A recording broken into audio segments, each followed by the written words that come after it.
Bam.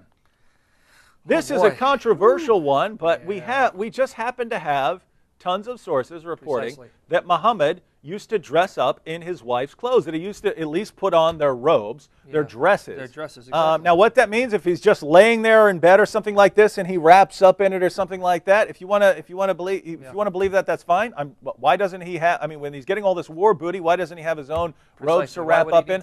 But we have Muhammad wearing the robes and dresses of his wives. Yeah, in fact, even the Arabic words that are used in the context make it clear. It's thob and mirt, and in the context, it's clear. It's women's dresses and clothing. That's what mirt means, right? Yeah, green dress. Yeah, exactly. Now, they try to explain away, but the point is, even the context says that it's a woman's thob, a woman's mirt, meaning clothing and garment. Now, interestingly, in Deuteronomy 22:5, if you read the Arabic translation of Deuteronomy 22:5, you actually see the word thob used in reference to the prohibition of a man wearing a woman's thob, clothing. Now let me read the English translation.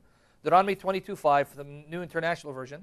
A woman must not wear men's clothing, nor a man wear woman's clothing. And the Arabic translation of this passage says, a woman's thob.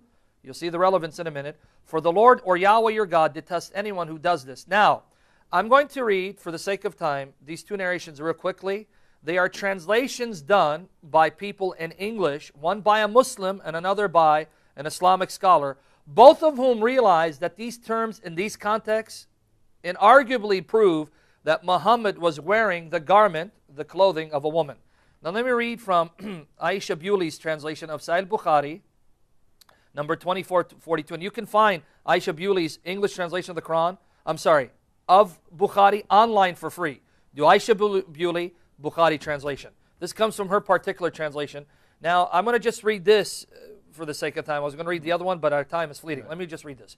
It is related from Aisha that the wives of the Messenger of Allah fell into two parties.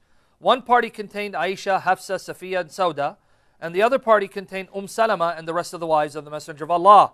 The Muslims knew of the love of the Messenger of Allah for Aisha.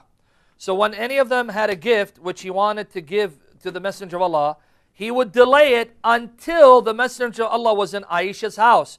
Now the women got angry. They're upset that this was happening only in Aisha's house. So they actually asked Muhammad's daughter to go and complain. Now when she went and complained, notice Muhammad's justification. Now let me read it. I'm trying to skip through this for the sake of time.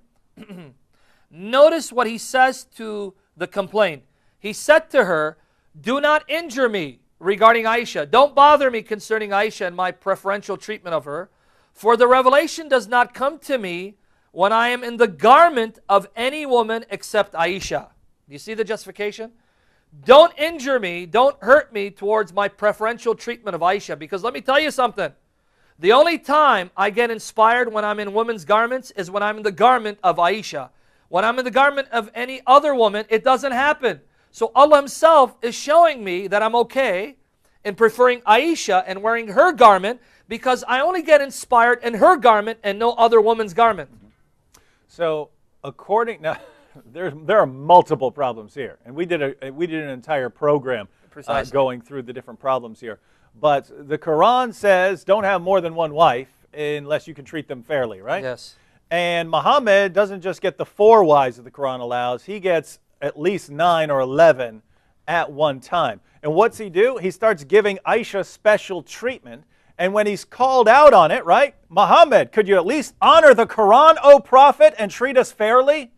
His response is, hey, what are you telling me for? It's Allah who gives me revelations when I'm in Aisha's dress, but not when I'm wearing the dresses of the rest of you.